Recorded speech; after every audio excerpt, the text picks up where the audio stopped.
La policía acusó a Mateo Vargas de robo a gran escala, pero el único crimen del que era culpable, el único, fue el de abrirle la puerta a la mismísima Madre de Dios. Una afirmación escandalosa, lo sé, absurda, demencial para cualquiera que no haya estado allí, que no haya visto lo que yo vi. Y sin embargo, es la verdad. Una verdad que aún hoy me persigue, me quema el alma y me hace dudar de la solidez de todo aquello que creí comprender sobre este mundo, sobre nuestra fe, sobre la intervención divina. Recibí la llamada. Fue justo después del amanecer, un hilo de luz apenas rompiendo la oscuridad, antes de que el gallo del vecino tuviera la oportunidad de gritar su lamento matutino.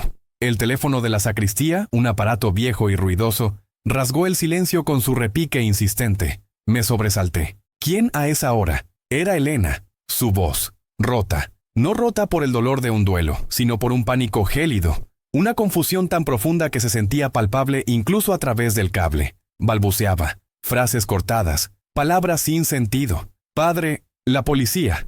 Mateo, la comida. Nuestra Señora. Era un caos. Pero el tono, ese tono, me heló la sangre. Nunca había oído a Elena así. Ella, la mujer más tranquila y resignada que conocía. No hice preguntas. No tuve que hacerlo. Algo en su urgencia, en el quiebre de su voz, me dijo que cada segundo importaba. Me puse mis ropas deprisa, el corazón martillándome contra las costillas. Corrí, literalmente corrí, hacia su pequeña casa de adobe en las afueras del pueblo. Una vivienda humilde, de una sola habitación, donde la pared estaba cuarteada y el techo de lámina crujía con cada brisa. Una casa que, la noche anterior, yo sabía, estaba tan vacía como la promesa de lluvia en un verano de sequía. El camino de tierra, aún húmedo con el rocío de la madrugada, no había visto tal alboroto en años. 2 patrullas, sus luces, azul y rojo, parpadeando con una insistencia violenta, cortando la pálida luz del alba como cuchillos afilados, lanzaban destellos fantasmales sobre el adobe agrietado, sobre el mezquite solitario, sobre los rostros curiosos de los vecinos que ya se asomaban, susurrando, sus sombras alargándose y contrayéndose con cada parpadeo. Era una visión alienígena en la quietud de nuestro pueblo dormido, un presagio de algo terrible. Mi estómago se retorció. ¡Qué demonios! Entré, sin esperar permiso. El instinto me empujó. La puerta estaba abierta, casi arrancada de sus goznes, y el contraste. Dios mío, el contraste. El aire dentro de la casa era pesado, denso, cargado con el olor de la sospecha y algo más, algo dulzón y fresco, un aroma que no pertenecía a esa casa, no a esta hora. No en la situación en la que estaban los Vargas. Un sargento de la policía, un hombre corpulento con un bigote espeso que le ocultaba la boca, interrogaba a Mateo. Su voz era plana, autoritaria. Mateo, mi pobre Mateo. Un hombre al que conocía desde niño. Un hombre honesto hasta la médula. Un albañil cuyas manos, antes fuertes y callosas, estaban ahora inútiles. Su pierna fracturada por una caída hacía 6 meses. 6 meses de desempleo. 6 meses de hambre. 6 meses de vergüenza silenciosa. Él estaba allí, en el centro de su propia sala, encogido, el rostro surcado por la confusión, la piel cenicienta por el miedo. Sus ojos, antes tan llenos de orgullo,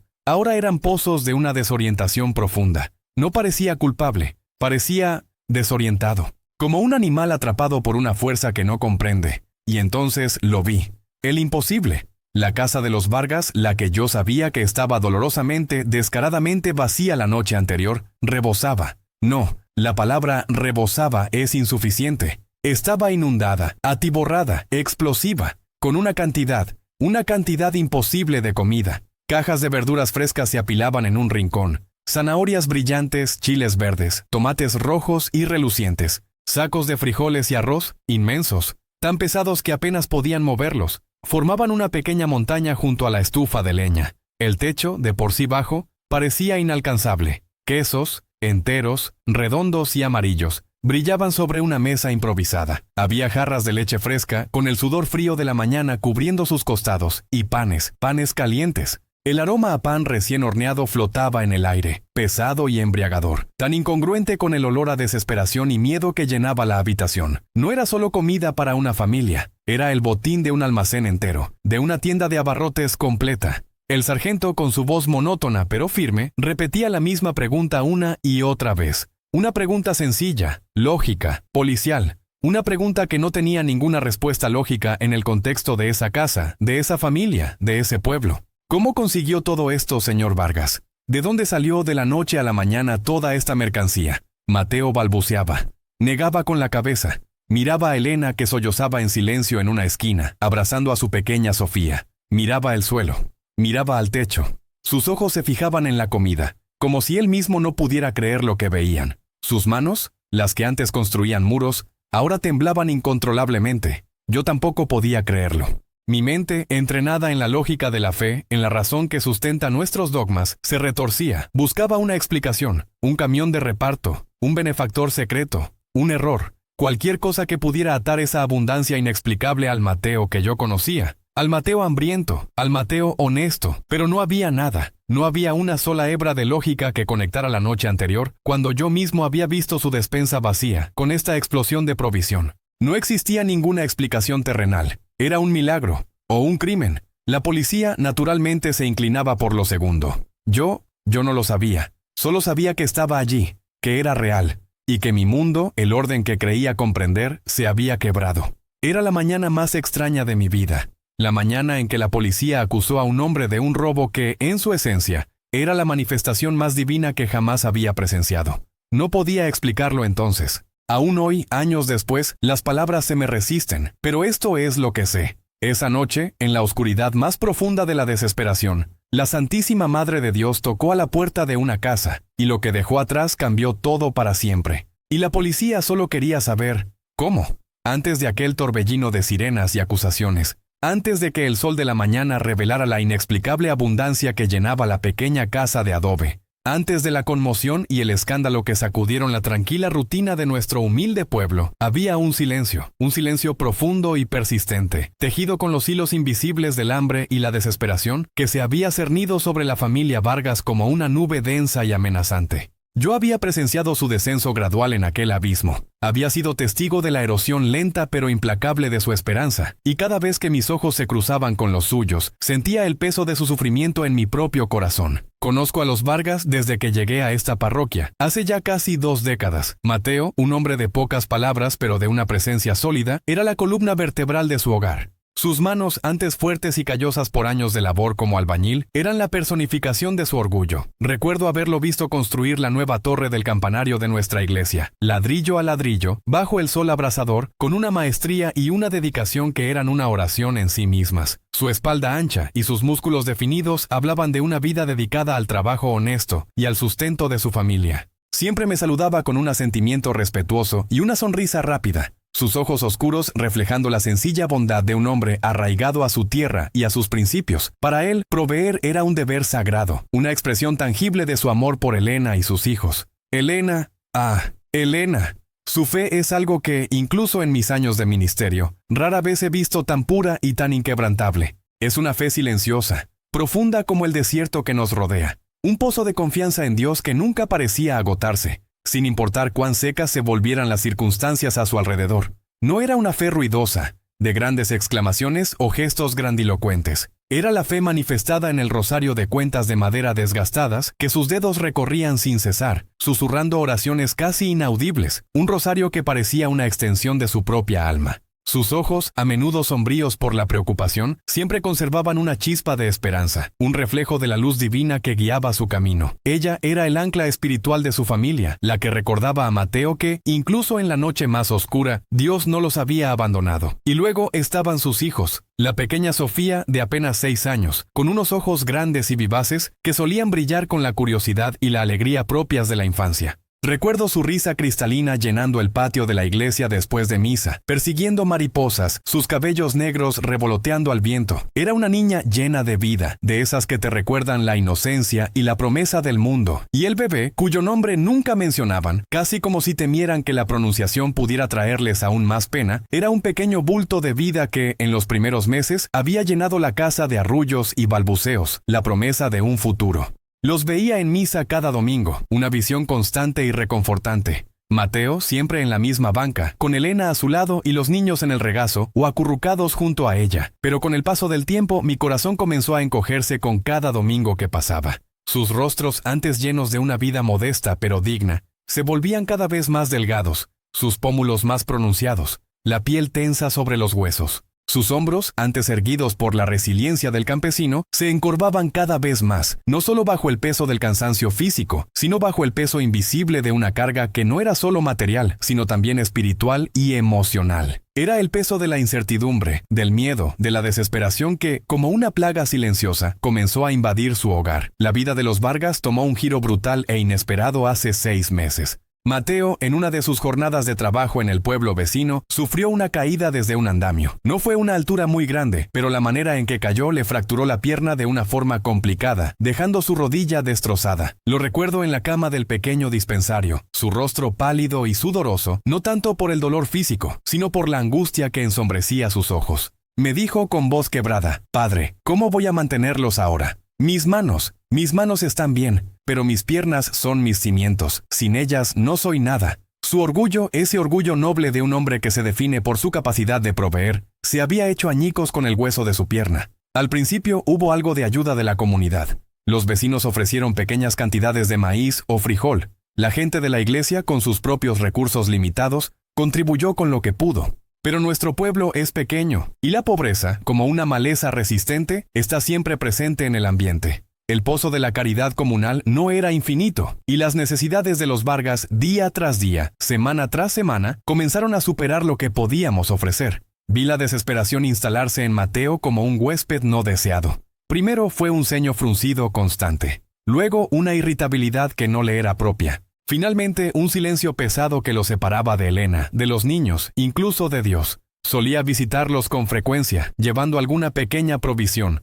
alguna palabra de aliento, o simplemente sentándome en silencio, compartiendo el peso de su aflicción. Recuerdo una tarde, el sol ya poniéndose, pintando el cielo con tonos de naranja y púrpura, cuando Mateo me dijo, su voz áspera de frustración: «Padre, he rezado. Elena reza todo el día. ¿Y qué tenemos? Vacío». Crecí creyendo que el trabajo honrado y la fe eran suficientes. ¿Me equivoqué? No era una blasfemia, sino el lamento de un hombre bueno, un grito de dolor de un corazón que se sentía traicionado por la vida, o quizás por un Dios que parecía distante. Intenté consolarlo, recordarle las palabras de Job, la paciencia de los santos, pero sabía que mis palabras eran solo eso, palabras, contra el hambre real que roía los estómagos de sus hijos. Elena, en cambio, se aferraba a su fe con una tenacidad admirable. Cuando Mateo se hundía en sus silencios, ella elevaba sus oraciones. Cuando la olla estaba vacía, ella le recordaba a los niños las historias de la multiplicación de los panes y los peces,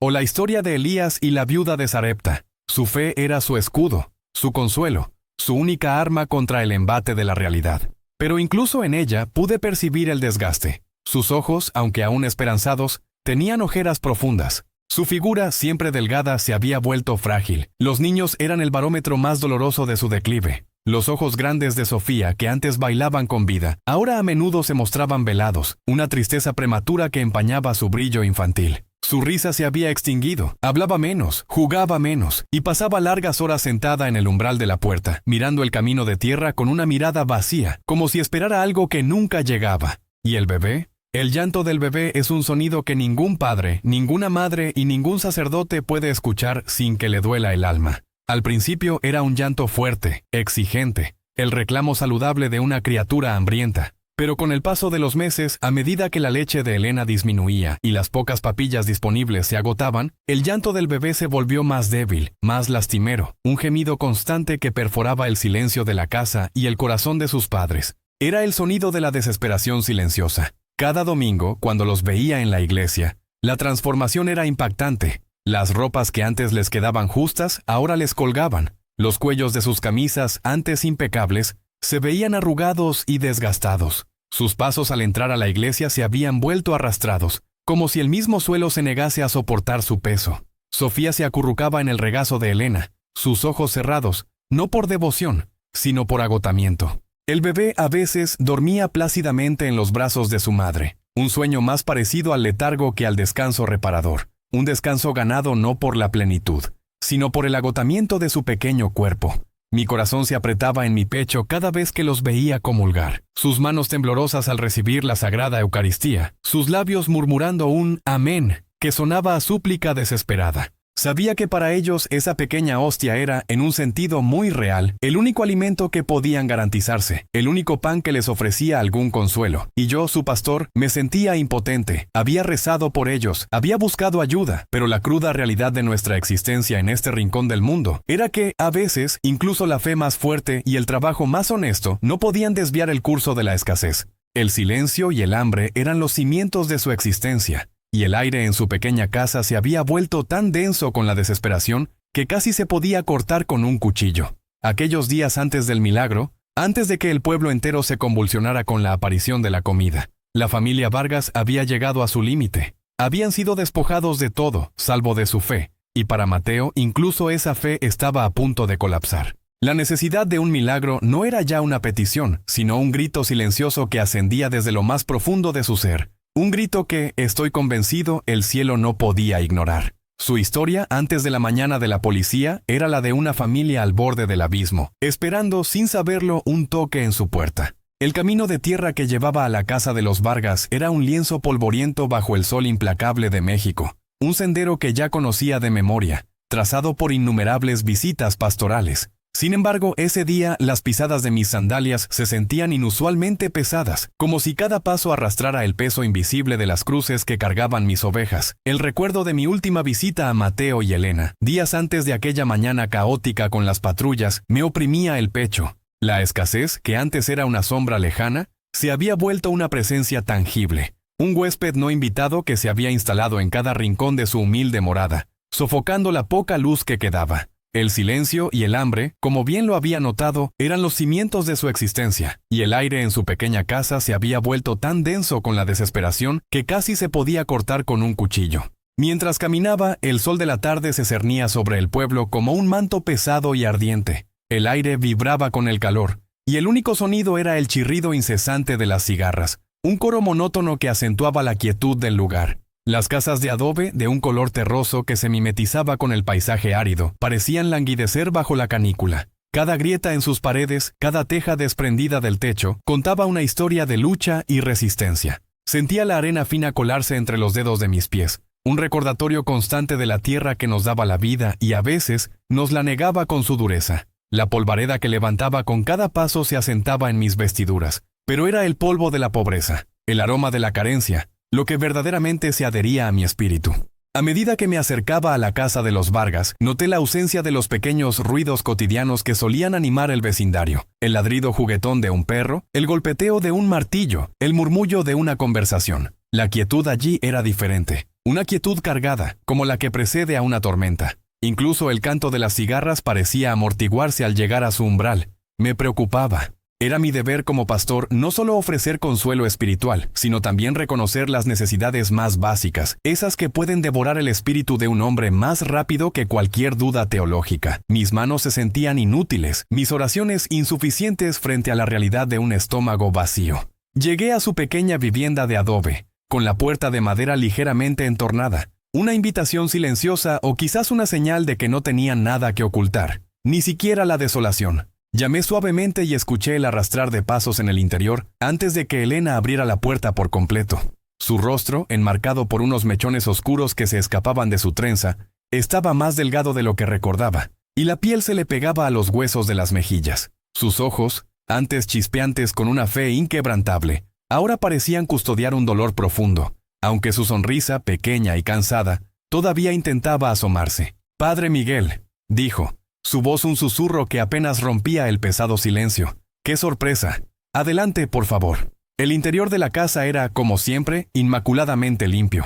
A pesar de la pobreza evidente, Elena mantenía su hogar con una dignidad que siempre me conmovía. Los pocos muebles de madera estaban pulcros y el piso de tierra estaba barrido con esmero. No había desorden, solo el eco de la ausencia. En la esquina, la pequeña Sofía, de 6 años, estaba sentada en el suelo, con una muñeca de trapo en las manos, pero no jugaba con ella, simplemente la sostenía, sus ojos grandes y oscuros fijos en un punto distante, sin la vivacidad que uno esperaría de una niña de su edad. Su cabello, antes recogido en alegres trencitas, caía lacio sobre sus hombros, y su menudo cuerpo parecía haberse encogido aún más. El bebé, afortunadamente, dormía en un improvisado Moisés hecho con una caja de madera. Su respiración suave, pero su rostro pálido y sus extremidades delgadas revelaban la lucha silenciosa por la supervivencia. Mateo no estaba a la vista. Supuse que estaría descansando la pierna o quizás había salido a buscar algún trabajo eventual que, en estos tiempos, era casi imposible de encontrar. Gracias, Elena, respondí, sintiendo el aire pesado y estancado. Solo pasaba a ver cómo estaban ustedes.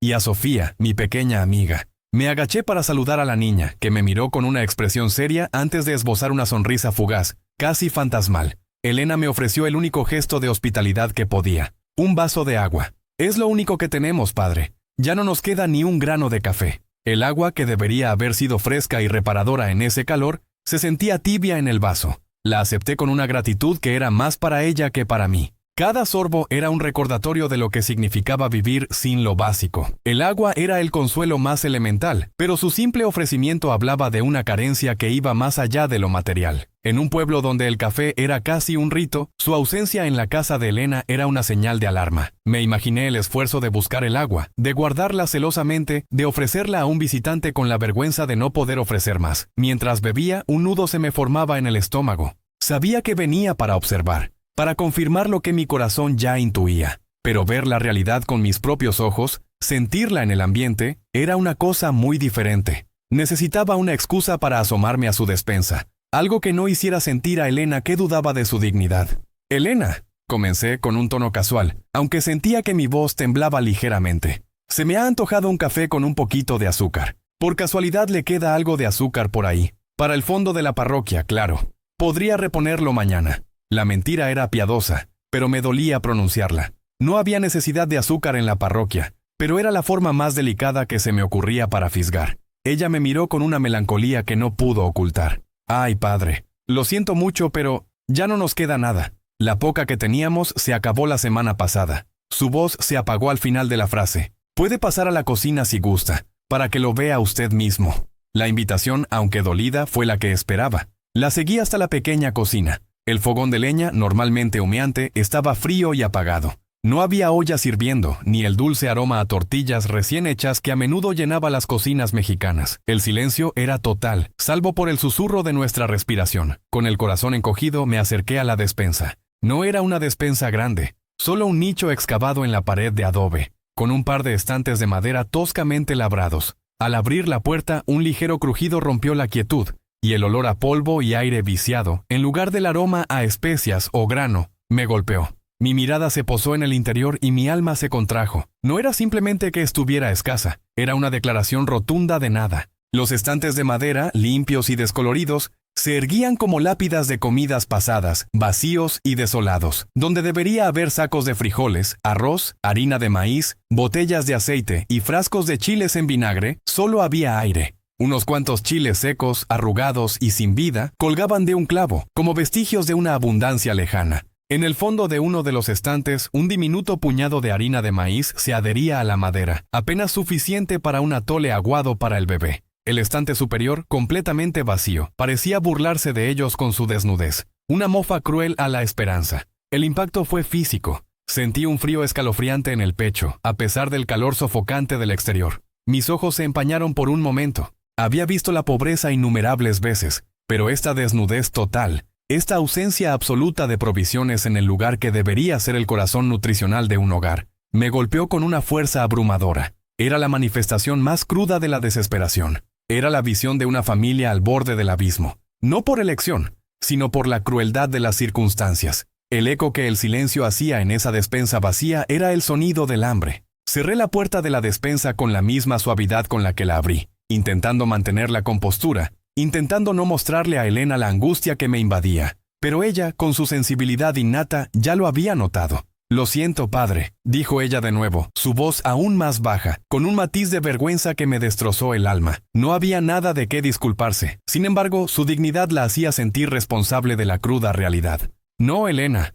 dije, intentando sonar firme, aunque mi voz se quebró. «No hay nada de qué disculparse. Es una situación muy difícil». Me esforcé por encontrar las palabras adecuadas, pero ninguna parecía suficiente para expresar la impotencia que sentía. «He traído algo del fondo de caridad de la parroquia», continué, sacando de mi morral una pequeña bolsa con 1 kilo de arroz y otra con medio kilo de frijoles. Era tan poco, tan vergonzosamente poco, frente a la inmensidad de su necesidad. Era un gesto que me avergonzaba, un parche diminuto en una herida abierta. Me sentía como un mendigo ofreciendo una migaja. Elena extendió sus manos, callosas por el trabajo pero suaves en su gesto de recepción. Sus dedos se cerraron alrededor de las bolsas con una delicadeza reverente, como si cada grano fuera una perla preciosa. En sus ojos no había resignación amarga, sino una paz que superaba todo entendimiento, una certeza forjada en el crisol de la adversidad. Las lágrimas asomaron a sus ojos, pero no eran lágrimas de tristeza, sino de una gratitud tan profunda que me partió el alma. Eran lágrimas que hablaban de esperanza, de fe inquebrantable, incluso en la oscuridad más profunda. «Gracias, Padre Miguel», susurró, y esta vez su voz no se quebró por la tristeza, sino por la emoción. Sus dedos acariciaron el rosario desgastado que siempre llevaba consigo. «Dios proveerá, Padre. Él proveerá». Sus palabras, pronunciadas con tal convicción, resonaron en el pequeño espacio y en mi propio corazón. Dios proveerá. Un mantra, una oración, una declaración de fe que ella repetía no como una frase vacía, sino como la verdad más fundamental de su existencia. En esa pequeña mujer, despojada de todo lo material, residía una riqueza espiritual que me humillaba y me inspiraba a partes iguales. Yo, con mi educación teológica, mis libros y mi posición, a veces dudaba. Ella, con la despensa vacía y los hijos hambrientos, no vacilaba ni un ápice. Su fe era un faro, un desafío silencioso a mi propia capacidad de creer. Me quedé un momento más, incapaz de decir mucho, solo observando cómo Elena guardaba con cuidado el arroz y los frijoles, como si fueran los tesoros más grandes del mundo. Su acción era un sermón más elocuente que cualquiera que yo pudiera dar desde el púlpito. Me despedí de ella y de Sofía, sintiendo el peso de su situación, pero también la luz de su fe. Al salir de su casa, el sol seguía su descenso lento, tiñendo el cielo de tonos anaranjados y morados, un espectáculo de belleza que contrastaba cruelmente con la desesperación que dejaba atrás. La tarde era aún calurosa, pero el aire se había vuelto más fresco, anunciando la inminente llegada de la noche. Y esa noche, lo sabía, sería una noche de prueba, una noche donde el hambre no sería solo una molestia sorda, sino un dolor agudo, un tormento para los cuerpos y para el espíritu. La imagen de esa despensa vacía, de los ojos grandes y serios de Sofía, de la inquebrantable fe de Elena, se grabó en mi mente. La oración de Elena, Dios proveerá, ahora no era solo una esperanza, sino una necesidad imperiosa, un ruego que ascendía desde la aridez de su existencia directamente al corazón de Dios. El milagro no era ya una posibilidad remota, era una exigencia del alma, un grito silencioso que, estoy convencido, el cielo no podía ignorar. Esa noche, la noche más oscura de los Vargas, estaba a punto de caer. Capítulo 4. La noche más oscura. Esa noche, lo sabía, sería una noche de prueba, una noche donde el hambre no sería solo una molestia sorda, un incómodo murmullo en las entrañas, sino un dolor agudo, punzante, un tormento implacable para los cuerpos agotados, y quizás aún más cruelmente, para el espíritu. Había abandonado la humilde morada de los Vargas al caer la tarde, con el sol teñido de un sangriento anaranjado que parecía presagiar algo ominoso, y el corazón encogido. No era la primera vez que dejaba una familia sumida en la desesperación, pero esta vez, la sensación de impotencia se anclaba en mí con una tenacidad inusual. Mis pasos, generalmente firmes, se sentían pesados y mis hombros curvados bajo el peso de un dolor que no era mío, pero que sentía como propio. La imagen de esa despensa vacía, de sus estantes de madera toscamente cortada que se erigían como monumentos a la carencia, de los ojos grandes y serios de Sofía, ojos que habían visto demasiada sombra para sus apenas 6 años, y de la inquebrantable, casi pétrea fe de Elena, se grabó en mi mente con la incisión de un buril. Se quedó conmigo mientras el crepúsculo se transformaba en una oscuridad total, mientras yo intentaba orar en la quietud de mi propia parroquia, buscando en mi breviario alguna palabra de consuelo que se sintiera suficiente. La oración de Elena, repetida como un mantra, Dios proveerá, resonaba en mi memoria. Aquella tarde no era ya solo una esperanza, un lejano consuelo pronunciado con la voz queda de la resignación. Se había convertido en una necesidad imperiosa, un ruego que ascendía desde la aridez de su existencia directamente al corazón de Dios. Era un hilo tenue, casi invisible, que sin embargo yo sentía que poseía la fuerza para mover montañas. El milagro, aquel que muchos consideraban una posibilidad remota, una fantasía para las mentes piadosas pero poco prácticas, no era ya para mí una idea abstracta. Se había vuelto una exigencia del alma, un grito silencioso que, estoy convencido, el cielo no podía, no debía ignorar. Mi propia fe, tantas veces una roca, a veces se sentía como arena bajo la presión de tanto sufrimiento. Pero la fe de Elena era un faro que me guiaba, me recordaba el poder de la súplica verdadera. Esa noche, la noche más oscura de los Vargas, estaba a punto de caer. Y así fue. El sol, con su promesa diaria de luz y calor, se había hundido tras las montañas ocres, llevándose consigo los últimos vestigios de un día que había ofrecido solo promesas rotas. La oscuridad se tragó el pueblo con una voracidad que parecía particular para esa humilde morada de adobe, como si una sombra tangible se hubiera desprendido de la noche para envolverla en un abrazo sofocante.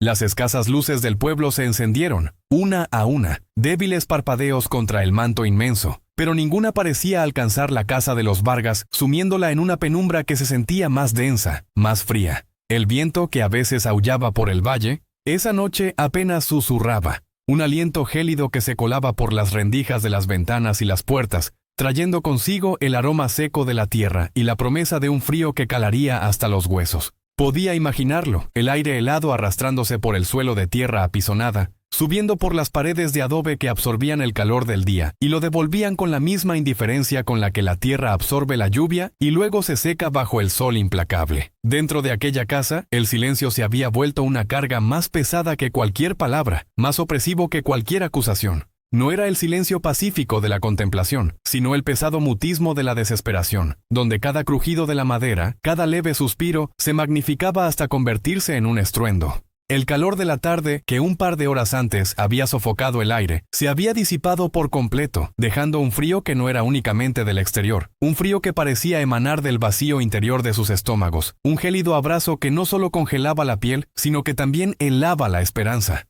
Los cuerpos, ya debilitados por la carencia, temblaban no solo por el frío ambiental, sino por la profunda debilidad que la inanición imponía. Podía ver, con los ojos de mi mente y el corazón de un pastor, la escena que se desarrollaba, cada detalle dolorosamente claro. El tiempo se estiraba, cada minuto una eternidad, mientras el reloj invisible del hambre marcaba inexorablemente su compás. Cada segundo era un golpe sordo, un eco en el vacío de sus cuerpos. Las horas se arrastraban con una lentitud que solo el sufrimiento más profundo puede imponer. Y la noche, que en circunstancias normales habría traído el descanso, se convirtió en un interminable velatorio de la esperanza. El bebé, cuya voz solía llenar la casa con alegres gorjeos, con los balbuceos y risas que son la música de la inocencia, ahora emitía un llanto débil, apenas audible, casi un lamento fantasmal que apenas alcanzaba a romper la quietud opresiva. Era un sonido que desgarraba el alma, un hilillo de quejido que no era ya el grito vibrante de la demanda, sino la tenue queja de la rendición.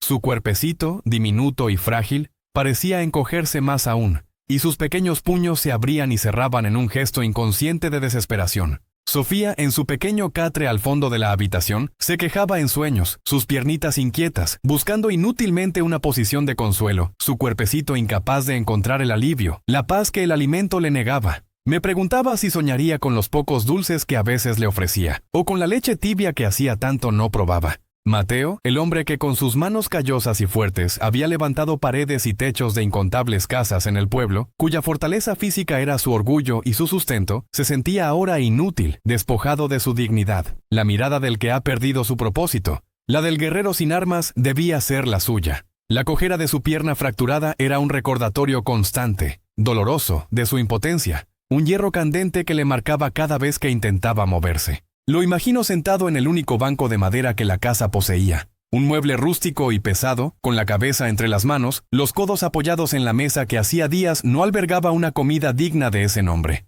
La madera, fría y pulida por el tiempo, debía sentirse áspera bajo sus brazos, pero el frío exterior era nada comparado con el hielo que sentía en el pecho.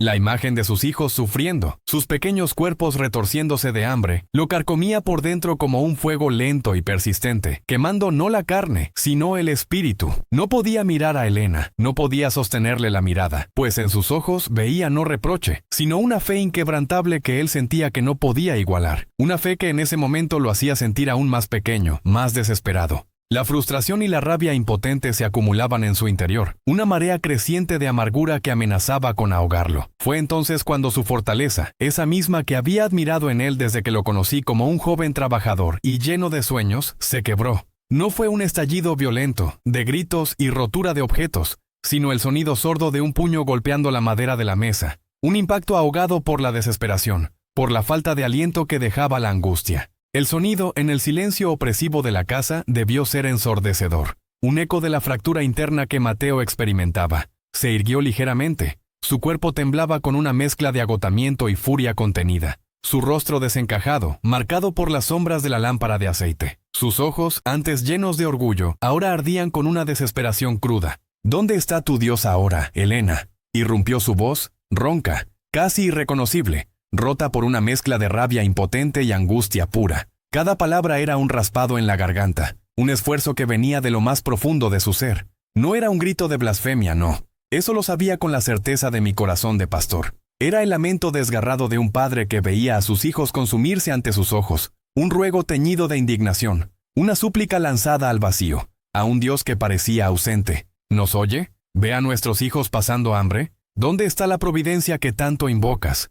Sus palabras no buscaban ofender la fe de Helena, ni la mía, ni la de nadie. Eran dardos arrojados al cielo oscuro, buscando una respuesta, una señal de que no estaban olvidados, de que el cielo no los había abandonado a su suerte en aquel rincón olvidado del mundo. Era el grito de un corazón destrozado suplicando, exigiendo una señal, un porqué. ¿Por qué ellos? ¿Por qué sus pequeños inocentes? La impotencia de un padre es un abismo, y Mateo estaba al borde de él, gritando a la oscuridad, esperando que algo, cualquier cosa, le respondiera. Pude sentir su desesperación como una bofetada en la cara, aunque yo no estuviera allí. Helena, que había estado observándolo desde un rincón, con la mirada de quien comparte el tormento pero posee una reserva de fe más profunda, no respondió con palabras. Su silencio no era pasividad, sino una fortaleza aún más poderosa. Una convicción tan arraigada que no necesitaba ser defendida. Sus ojos, aunque empañados por lágrimas contenidas, no se apartaron de Mateo. En ellos no había reproche, sino una comprensión infinita del abismo en el que él se encontraba. Las acusaciones de Mateo no la tambalearon. Su dolor era también el suyo, una punzada compartida que vibraba en cada fibra de su ser. Pero su camino para enfrentarlo era otro, un sendero que solo la fe más pura podía iluminar. Simplemente se arrodilló en el suelo de tierra, fresco y duro bajo sus rodillas, un gesto instintivo, ancestral, tan viejo como la primera oración de la humanidad. El sonido de sus rodillas golpeando la tierra fue apenas un susurro, perdido en la tensión de la habitación. No se preocupó por el polvo que mancharía su ropa, ni por el dolor físico del contacto. Sus dedos, desgastados por el trabajo incansable y por incontables rosarios recitados a lo largo de los años, apretaron con más fuerza las cuentas de madera que siempre llevaba consigo, el último baluarte, el ancla de su alma. Las lágrimas, que había contenido con una valentía estoica, comenzaron a rodar por sus mejillas, no de tristeza o autocompasión, sino de una súplica tan intensa que dolía en el alma, de una entrega total a la voluntad divina. Cada gota, caliente y salada, regaba las cuentas del rosario, como si irrigaran la tierra árida de su esperanza. Cada susurro que salía de sus labios, apenas audible, era un lamento, una plegaria desesperada a la Santísima Virgen, la Morenita, su madre protectora. No le pedía con exigencia, no con la rabia que había poseído a Mateo, sino con la confianza inquebrantable de una hija que le ruega a su madre, con la certeza de que solo ella, la Madre de Dios, podía interceder, podía comprender la profundidad de su dolor y la pureza de su necesidad. Mientras las cuentas pasaban entre sus dedos, una por una, sus oraciones se tejían en un tapiz de súplicas por sus hijos, por su esposo, por su hogar que se desmoronaba bajo el peso del hambre. Ella no oraba por un milagro genérico, una señal cualquiera. En esa noche helada de hambre y desesperanza, Helena le rogaba a la Morenita, no por un milagro cualquiera, sino por un milagro de pan, un milagro de vida, un milagro tangible que silenciara el llanto del bebé y trajera el calor de la comida a los cuerpos debilitados de su familia. Era una oración de madre a madre, un puente de fe entre el cielo y la tierra, un grito de amor incondicional que, confieso, sentía que Dios mismo no podría rechazar. El silencio de Mateo se había vuelto aún más pesado, pero esta vez no era solo desesperación, sino quizás un atisbo de asombro ante la inmensidad de la fe de su esposa. Se limitó a observar, absorto en la escena, mientras Helena, arrodillada en la oscuridad, entregaba el peso de su mundo a las manos de la Virgen. El silencio, después de la súplica de Helena, no fue un vacío, sino una presencia densa, casi palpable, cargada con el peso de la noche, del hambre y de una fe tan pura que dolía. Era un silencio que resonaba, un eco de oraciones no dichas y esperanzas apenas susurradas, que se asentaba sobre los hombros, que oprimía el pecho y hacía que el aire en los pulmones se sintiera escaso. Yo me imagino a Mateo allí, de pie en la oscuridad penumbrosa de su humilde hogar, las últimas brasas de su ira impotente apagándose lentamente en el frío de la desesperación que le calaba hasta los huesos. Sus hombros, antes recios y capaces de cargar sacos de cemento, ahora se veían encorvados, derrotados, bajo una carga invisible pero aplastante. Sus ojos, acostumbrados a la penumbra, no se desviaban de la figura arrodillada de su esposa, una silueta frágil, pero en ese instante, de una fortaleza incomprensible para él. Elena, con el rostro oculto entre sus manos, no era solo una mujer en oración, era una encarnación viviente de la fe. Su rosario, ya pulido y suave por incontables horas de plegaria, no era un mero objeto, sino una extensión de su propia alma, un cordón umbilical que la unía a la Santísima Virgen. Yo la imaginaba allí, en su diálogo silencioso, susurrando no con palabras audibles, sino con el lenguaje del corazón y del espíritu. Era una conversación íntima, urgente, donde cada cuenta recorrida era un Ave María, un suspiro, una súplica que brotaba del pozo más profundo de su ser. Las lágrimas, lo sé, no eran solo de dolor por el sufrimiento de sus pequeños y la humillación de su esposo, sino también de una rendición total, de la certeza abrumadora de que ya no había más que ofrecer, salvo su propia vulnerabilidad, su desnudez espiritual, ante la providencia. En esa entrega incondicional, en esa aceptación de su total impotencia, confieso, siempre he encontrado el germen del milagro, porque es cuando nos vaciamos por completo, cuando despojamos al ego de sus falsas seguridades y nos reconocemos dependientes, que el cielo encuentra espacio para llenarnos con una gracia que supera toda lógica humana. Es en ese abismo de la propia nada donde la mano de Dios puede obrar con mayor libertad. El aire en esa humilde casa de adobe debía de sentirse pesado, inmóvil, cargado de la angustia y la súplica, denso con la quietud forzada de la noche. Se percibía el frío que emanaba de las paredes de tierra, un frío persistente que la flama parpadeante de una pequeña veladora no lograba disipar. El olor a tierra húmeda y a la tenue luz de cera se mezclaba con el aliento contenido de una familia al borde del abismo. Fuera, quizás, el leve susurro del viento del desierto, acariciando los muros de adobe, llevando consigo el aroma de la tierra seca y el mezquite lejano, el canto melancólico de algún grillo que punteaba la vastedad de la noche. Eran los sonidos habituales que la noche tejía para envolver el mundo dormido. Un contraste brutal con la tensión palpitante dentro de la casa. Pero dentro, el único sonido era el respirar apenas perceptible del bebé. Un gemido débil y entrecortado que no era ya un llanto enérgico, sino el lamento de un cuerpo exhausto, la última cuerda tensa de la esperanza a punto de romperse. Sofía, la pequeña, se había acurrucado más en su petate de palma, su pequeño cuerpo buscando refugio del frío que la calaba. Un frío que no venía solo de la noche que se colaba por las rendijas, sino de la ausencia de alimento, de la energía vital que se extingue cuando el estómago está vacío, y el alma, desolada. Mateo, el hombre fuerte cuyas manos callosas habían levantado paredes y techos con orgullo y destreza, ahora se sentía más endeble que nunca. El recuerdo de su propia fuerza, de su capacidad para proveer, era ahora una burla amarga, un fantasma de lo que fue. La frustración seguía anidada en su pecho. Una piedra pesada que se había alojado allí desde el día de su caída, pero se había transformado en algo más cercano a la pena, a la vergüenza, a un profundo pesar que lo consumía. Su mirada permanecía fija en Elena, observando el temblor de sus hombros mientras las lágrimas de su esposa regaban las cuentas del rosario. Ver a Elena en ese estado de éxtasis y agonía orante era como contemplar la manifestación más pura de la fe, una fe radical que él, en su momento de mayor prueba, sentía que le era esquiva, inalcanzable. Él, un hombre de la tierra y del trabajo concreto, se sentía ajeno a esa entrega mística, aunque la respetaba con una reverencia que rozaba el temor. Su propia voz, aquella que apenas unas horas antes había alzado en desesperación cuestionando la presencia de Dios, ahora era un eco lejano, ahogado por la solemnidad del momento y por la abrumadora presencia de la fe inquebrantable de Elena. No era desdén lo que sentía por ella, sino una profunda admiración que lo llenaba de humildad, mezclada con una punzada de vergüenza por su propia flaqueza, por su incapacidad de aferrarse a una esperanza tan etérea. ¿Habría sido él, Mateo, tan capaz de abandonarse así a la esperanza, de confiar cuando el mundo entero se desmoronaba a su alrededor, cuando la evidencia de la miseria era tan tangible? Su cojera, su pierna rota y dolorida, la inutilidad de sus manos ahora inactivas, todo ello era un recordatorio constante, cruel y físico, de su incapacidad para proveer, para proteger a su familia.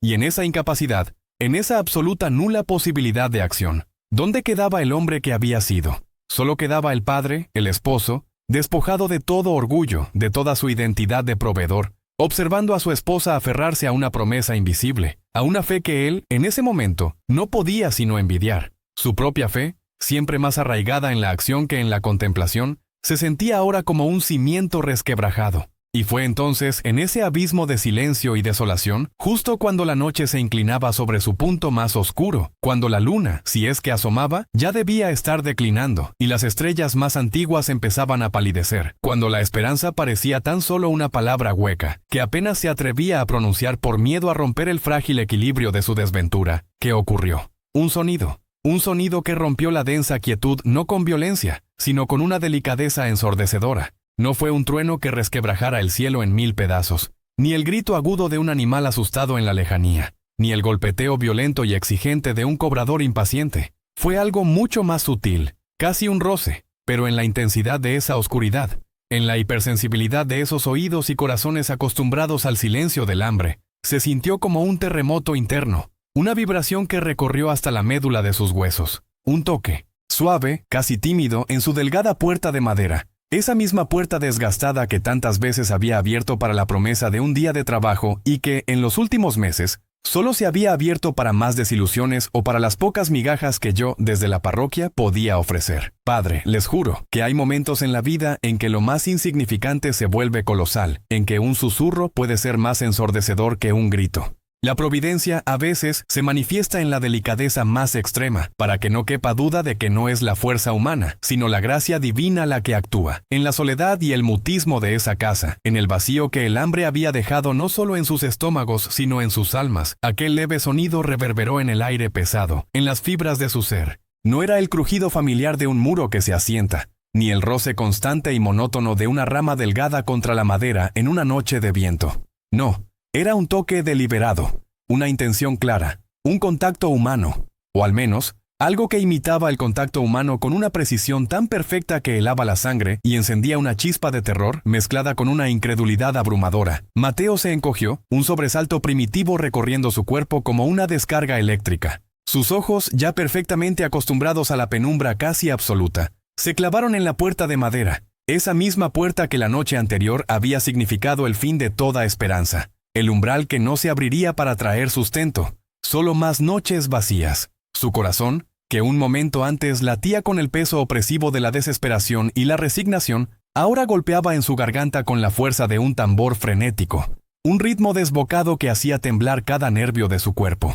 ¿Quién? ¿Quién podría ser a esa hora? ¿Quién, en este pueblo donde la vida se pausaba con el sol, donde las pocas casas estaban a una distancia respetable unas de otras, osaría perturbar la quietud de la medianoche? La pregunta se formó en su mente, áspera y sin respuesta. Elena, aún arrodillada con su rosario apretado hasta que sus nudillos blanquearon, levantó la cabeza lentamente. Sus ojos, enrojecidos e hinchados por las lágrimas y la vigilia, se abrieron de par en par, fijos en la puerta con una intensidad que casi la hacía arder. Una mezcla de terror ancestral y una esperanza tan audaz que la hería. Su oración se había interrumpido abruptamente, no por decisión propia, sino por el mismo impacto, por la misma extrañeza del sonido que sacudió a Mateo. Su respiración quedó suspendida en el aire, un hilo delgado en la inmensa tela de la noche. En su rostro, pude imaginarlo, se libraba una batalla silenciosa, una danza tenue entre el miedo ancestral a lo desconocido, a lo que la noche podía traer en los confines del desierto, y la llama titilante, casi imposible, de una posibilidad, de una respuesta a su ruego más desesperado. ¿Podría ser? ¿Podría la Virgen, en su infinita misericordia, responder tan directamente, tan pronto, tan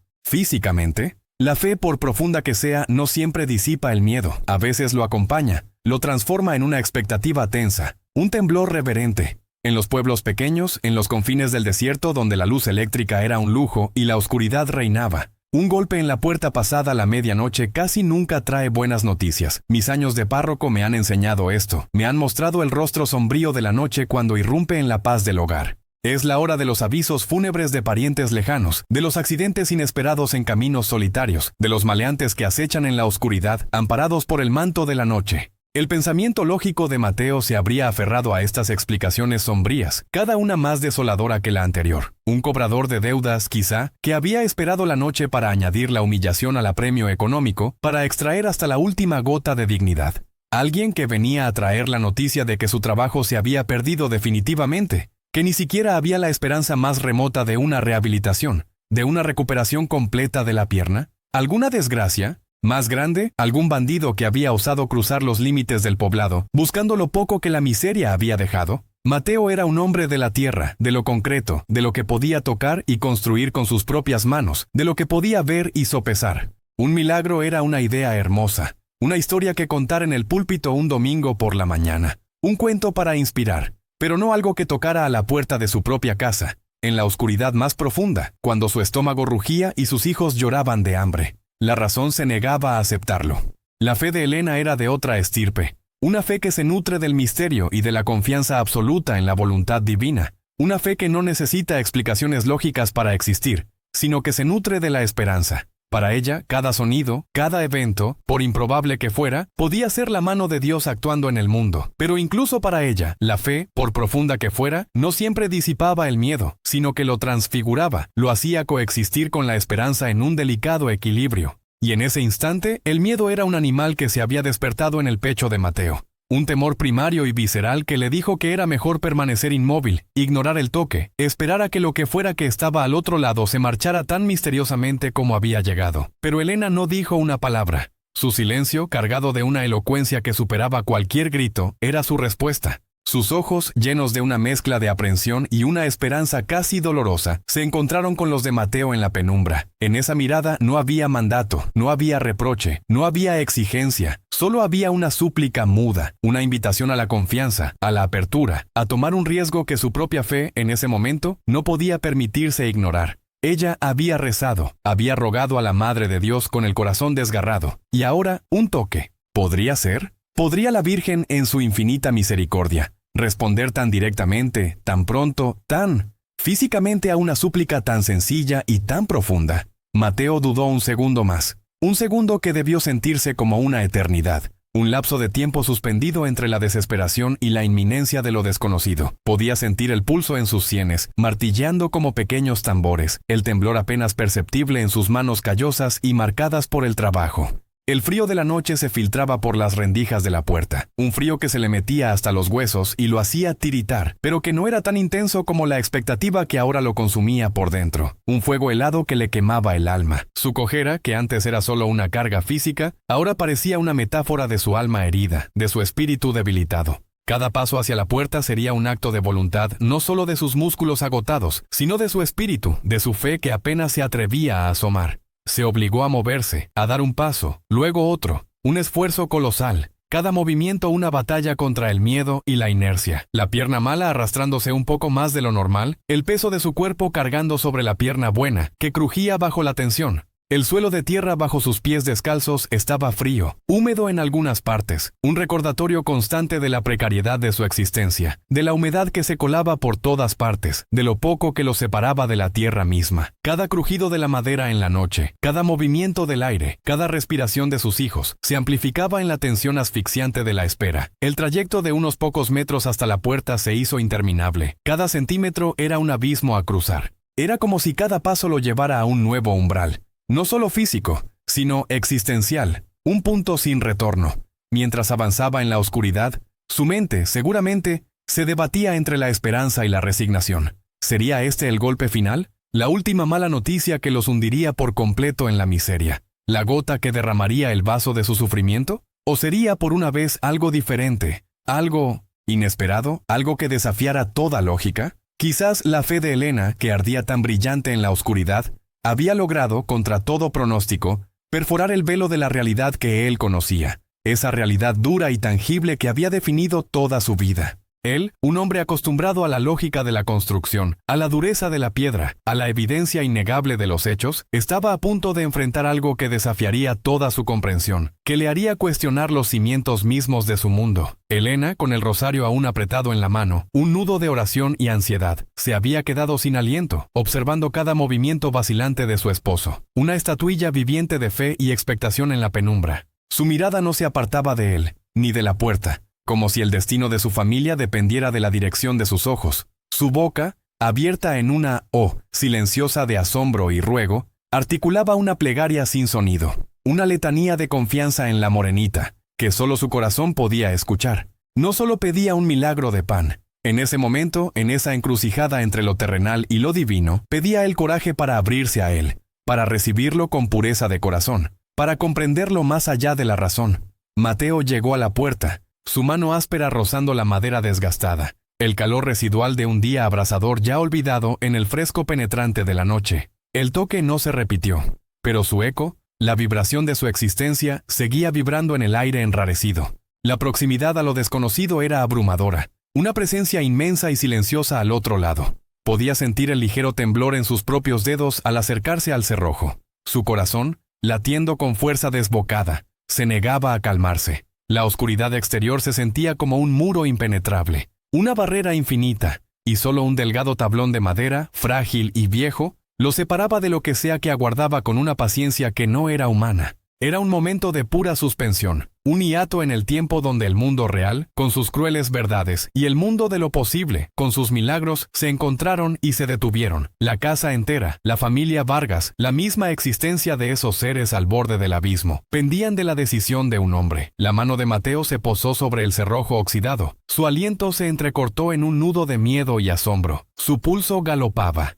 Se preparaba para enfrentar lo que fuera que aguardaba al otro lado, sin saber que al abrir aquella puerta, no solo abriría su humilde hogar a una bendición inimaginable, sino que también abriría los ojos de su alma a un misterio sagrado, a una verdad que cambiaría sus vidas para siempre, disipando la oscuridad del hambre con la luz de la fe, y que nos daría a todos nosotros, al pueblo entero y a mí mismo, Padre Miguel, una razón para creer un poco más fuerte, para confiar un poco más, profundamente en la providencia que nunca abandona a sus hijos. El óxido gimió bajo la palma de Mateo, un lamento casi inaudible en la sofocante quietud de la noche. Su corazón golpeaba contra sus costillas como un pájaro atrapado, y su aliento se había convertido en un nudo apretado en la garganta. La desesperación había sido un huésped persistente en su hogar, pero el golpe en la puerta había traído consigo un terror nuevo, desconocido, mezclado con la minúscula, casi imperceptible brisa de una esperanza irracional. ¿Quién podría ser? ¿Un enviado de la miseria? ¿Un prestamista impaciente que venía a cobrar lo que no tenían?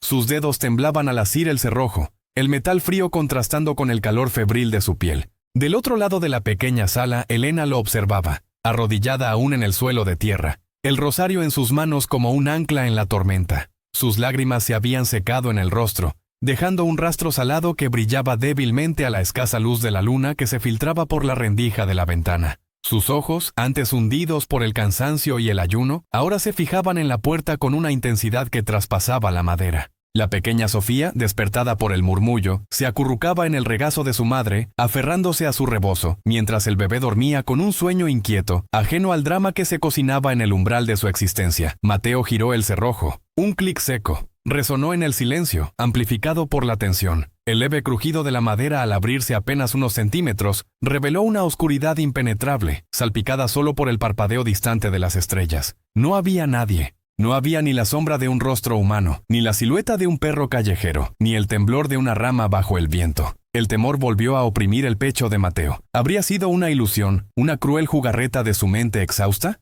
Estaba a punto de cerrar la puerta, cuando una luz, ¡ay, esa luz!, no venía de la luna ni de las estrellas, ni de la lámpara de aceite de algún vecino. Era una luz suave, cálida, de un dorado tan puro que parecía teñir el aire de una sacra miel. Brotó del mismísimo umbral, como si el suelo de la tierra sagrada se hubiera abierto para revelar un resplandor celestial. Y entonces la vio. No se manifestó de repente, como un truco de magia, sino que estaba allí, como si siempre hubiera estado, esperando ser reconocida. En el marco de la puerta, bañada en esa luz etérea que no proyectaba sombras, se alzaba una mujer. Mi mente, mis viejos ojos de sacerdote, han visto muchas imágenes sagradas, han contemplado la belleza de la fe en innumerables ocasiones, pero nada, absolutamente nada, se compararía jamás con la visión que Mateo y Elena presenciaron aquella noche. Su rostro era el de la morenita, Nuestra Señora de Guadalupe, pero no una pintura, no una estampa, sino la esencia viva y palpitante de la madre misma.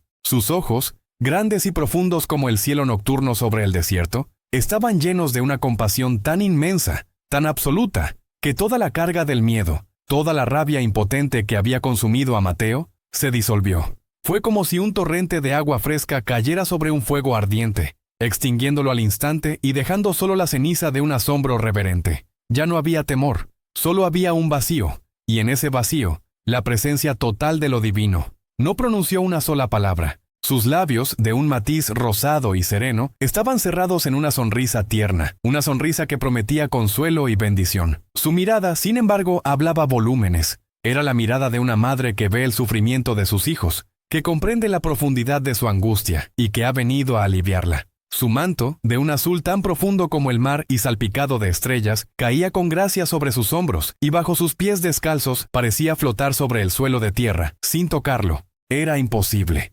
era irreal, y sin embargo era la verdad más palpable que jamás habían experimentado. Con una lentitud que extendía cada segundo de aquel milagro hasta la eternidad, la mujer levantó una mano delicada. No la extendió para entrar, ni para tocar a Mateo. Su gesto fue más bien una señal. Una indicación suave, pero con una autoridad innegable. Su mano apuntó hacia el interior de la casa, hacia la cocina vacía, el lugar donde el hambre había establecido su trono, donde los estantes desnudos habían sido testigos silenciosos de la desesperación. Elena, que había contenido la respiración desde el momento en que la luz apareció, dejó escapar un sollozo ahogado. Había reconocido a su madre, había sentido su presencia en su corazón antes de que sus ojos la vieran. Había rezado por ella. Le había rogado con la fe de una hija desamparada, y ahora ahí estaba. Sus ojos se fijaron en el gesto de la señora, y luego, con una premonición que no entendía, pero que aceptaba con todo su ser, miró hacia la cocina. Fue entonces, mis queridos hermanos,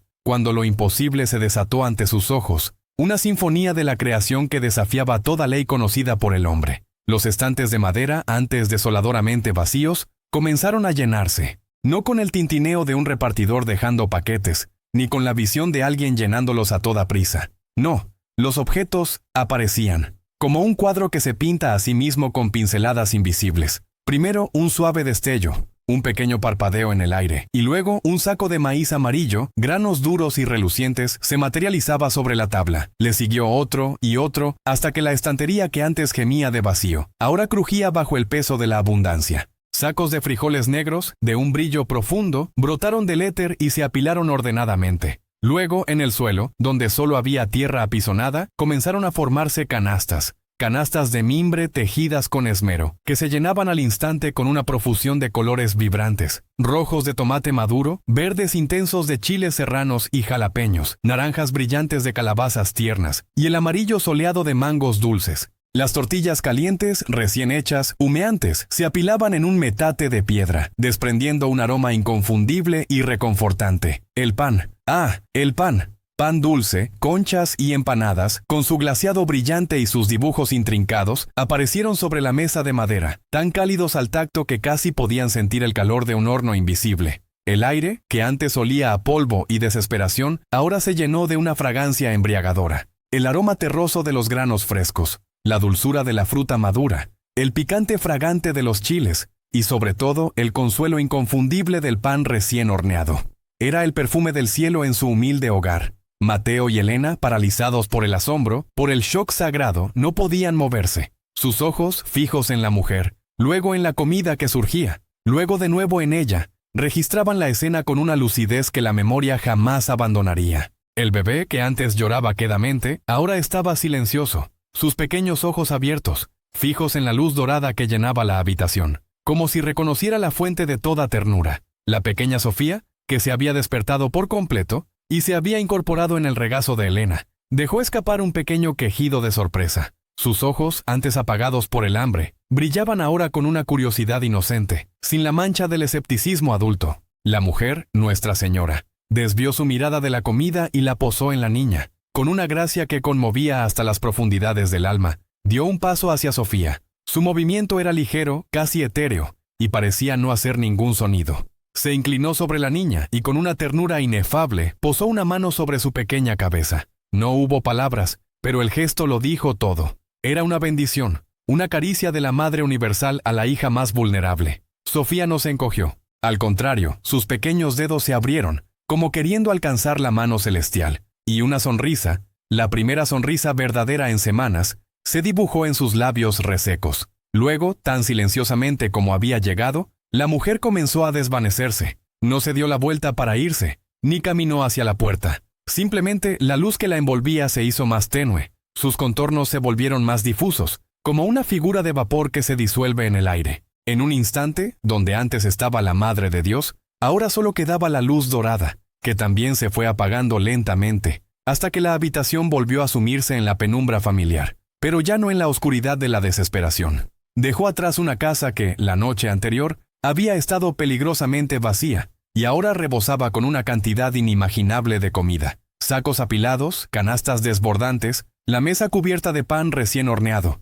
frutas y verduras que parecían haber sido recién cosechadas. Dejó atrás un aroma que invitaba a la vida, a la celebración. Y dejó atrás una familia, Mateo, Elena y la pequeña Sofía, arrodillados sobre la tierra, en un estado de shock sagrado. Las lágrimas que antes habían sido de angustia, ahora fluían libremente. Lágrimas de asombro, de gratitud, de una fe que había sido puesta a prueba hasta el límite, y había sido recompensada con la más sublime de las visiones. No había una sola palabra en la boca de ninguno de ellos, solo el murmullo de sus corazones, que gritaban la palabra milagro, y la certeza inquebrantable de que el cielo había escuchado, que Dios había provisto, y que la Madre de Dios había tocado a su puerta en la noche más oscura de su necesidad. Desde mi posición como pastor de este rebaño, puedo decirles que hay momentos en que la lógica humana se rompe en 1000 pedazos ante la majestad de lo divino. Hay instantes en que la mano de Dios se manifiesta de formas tan directas, tan inconfundibles, que hasta el alma más incrédula se ve forzada a contemplar el misterio. Aquella noche, en la humilde casa de los Vargas, no solo se llenaron las despensas, se llenaron los corazones, se renovó la esperanza y se sembró una semilla de fe que florecería para siempre en el alma de todo un pueblo.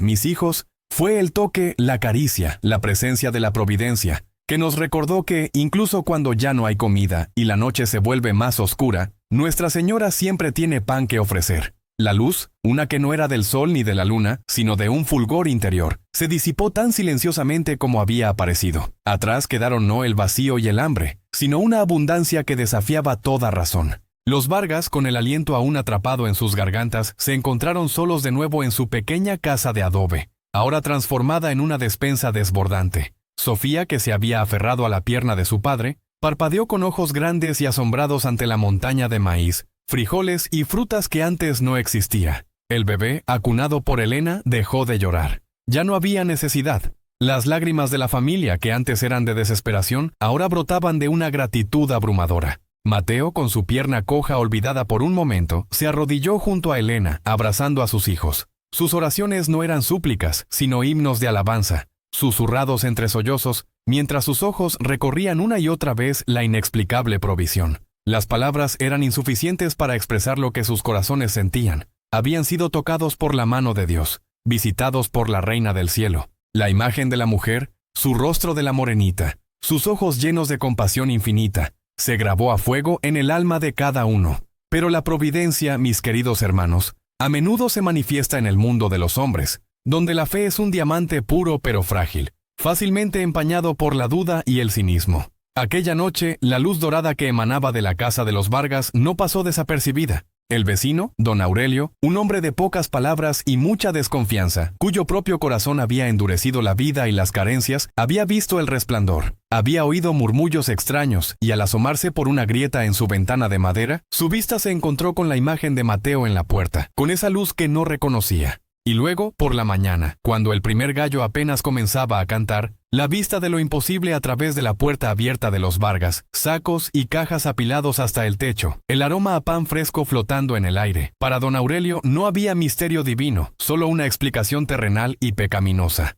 el robo. Así fue como la mañana me encontró, mis hijos, corriendo hacia la casa de los Vargas, mi corazón apretado por la llamada frenética de Elena. Las sirenas, el sargento con su rostro adusto, la presencia opresiva de la autoridad, todo era un eco de la confusión que se cernía sobre el milagro. Entré en la pequeña morada, y el contraste me golpeó con la fuerza de una revelación. Afuera, la aridez del desierto y la fría lógica de la ley. Dentro, la calidez de un hogar milagrosamente bendecido, ahora bajo el escrutinio de hombres que solo veían lo inexplicable como evidencia de un crimen. El sargento me miró con una ceja levantada, una expresión que ya conocía bien. La de la incredulidad ante lo que no podía ser cuantificado ni catalogado.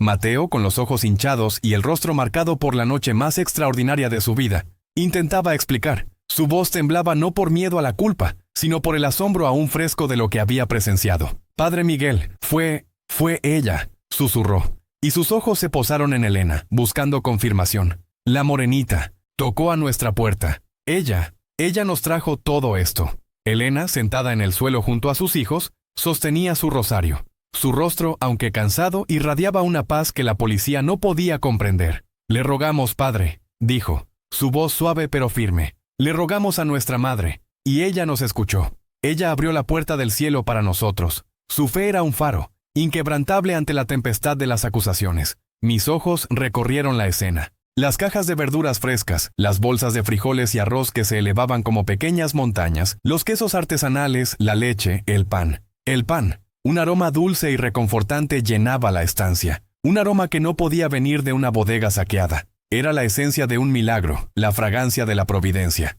No había etiquetas, no había marcas que identificaran un origen comercial. Era comida pura, abundante, como recién cosechada y horneada. La cantidad era abrumadora para una familia tan pequeña. Y para un hombre que se decía ladrón, ¿dónde estaban las huellas? El vehículo, la coartada. No había lógica, solo el asombro. El sargento, impaciente, comenzó a interrogar de nuevo a Mateo, su voz áspera rompiendo la delicada atmósfera de asombro. «Señor Vargas, le pregunto una vez más, ¿de dónde salió todo esto? Los milagros no llenan despensas, los robos sí». Fue entonces cuando sentí la necesidad de interponerme. No con violencia, no con un desafío. Mi papel, mis hijos, es proteger a mi rebaño, no solo de los lobos espirituales, sino también de la ceguera del mundo. Me adelanté poniéndome entre el sargento y la familia. Mis manos, ya viejas y surcadas por los años de servicio, se cruzaron tranquilamente. «Sargento», dije, mi voz lo más serena posible, «le pido un momento de su tiempo, no como sacerdote, sino como un hombre que ha conocido a esta familia por muchos años». Él me miró con desconfianza, pero asintió con un gesto brusco. «Mire bien a estos ojos», continué, señalando a Mateo, luego a Elena y finalmente a los niños, que se habían acurrucado junto a su madre. «Mire la pureza de sus lágrimas, la gratitud en sus miradas. Dígame, sargento, ¿ve usted en ellos los ojos de ladrones, de hombres y mujeres que han cometido un crimen contra sus semejantes?» El sargento desvió la mirada, quizás un poco incómodo. «Padre, mi trabajo es la ley, no la fe. Y la ley me dice que esta cantidad de comida no aparece de la nada. Y mi fe, sargento», respondí suavemente, «me dice que a veces, precisamente de la nada, o de donde menos lo esperamos, la gracia se manifiesta de formas que la lógica humana no puede contener. Le pido que, por un instante, más allá de la ley, mire a sus corazones. Pregúntese si la abundancia que ve es el fruto del pecado o el regalo de una súplica desesperada, respondida por una bondad que trasciende nuestra comprensión». Dejé que mis palabras flotaran en el aire pesado, una semilla de duda, de contemplación, en el campo árido de su escepticismo. La acusación estaba ahí, sólida en la mente del sargento, pero la verdad del milagro, intangible pero poderosa, brillaba en los ojos de los Vargas, y yo, su pastor, estaba allí para testificar. Mis palabras, suaves pero firmes, quedaron suspendidas en el aire, desafiando la rigidez de la ley con la inmensurable vastedad de la fe. El sargento, un hombre de pocas palabras y de un pragmatismo inquebrantable, me miró. Luego a Mateo, a Elena y finalmente a la montaña de víveres que colmaba la pequeña casa. No había respuesta en sus ojos, solo una confusión que pugnaba con su incredulidad. No se informó de ningún robo en la región. Ningún camión de entrega se había volatilizado. La comida, tangible y abundante, desafiaba toda lógica, toda explicación mundana. Al final, la acusación se desvaneció como el rocío matutino bajo el sol. No hubo cargos, no hubo arrestos, solo un silencio atónito que se extendió por el pueblo, dejando a su paso susurros y miradas llenas de asombro. La gente sabía de la penuria de los Vargas, habían sido testigos de su lenta y dolorosa lucha contra el hambre. Ahora veían la abundancia inexplicable y un brillo nuevo en los ojos de Mateo y Elena, un brillo que no era de vergüenza o culpa, sino de una gratitud abrumadora. Y los Vargas, benditos sean, no acapararon su milagro. Su primera acción, tras arrodillarse una vez más en oración y lágrimas, fue abrir sus puertas. Al caer la tarde, la noticia ya se había corrido como un reguero de pólvora, y los vecinos más necesitados se acercaban, al principio con timidez, luego con una mezcla de esperanza y perplejidad. Elena y Mateo, con Sofía correteando entre los sacos y el bebé en brazos, repartieron con una generosidad desbordante. Cestas de verduras frescas pasaron de mano en mano. El pan horneado por la mañana, que aún despedía un aroma embriagador, se compartía entre risas y sollozos de alivio. Su hogar, que la noche anterior había sido un pozo de desesperación, se transformó en una fuente de abundancia comunal. Un banquete inesperado donde el hambre del cuerpo y del alma encontró consuelo. Desde mi púlpito, el domingo siguiente, la iglesia estaba más llena de lo habitual. No hablé de un crimen, sino de la providencia, de la mano invisible que sustenta, del amor maternal que nos visita en nuestra hora más oscura. Reflexioné sobre la fe, no como una ciega aquiescencia ante la falta de evidencia, sino como la capacidad de reconocer la evidencia de la gracia cuando se manifiesta, de ver el toque divino en lo inexplicable. Dios, recordé a mi congregación, no siempre divide los mares con demostraciones espectaculares. A veces, con una ternura infinita, simplemente envía a su madre a tocar una puerta, recordándonos que en la noche más profunda del hambre humana, el cielo siempre tiene pan que ofrecer. Un pan que alimenta no solo el cuerpo, sino también la esperanza y la fe en un mundo que a menudo olvida que los milagros, queridos hermanos, son el lenguaje silencioso del amor de Dios.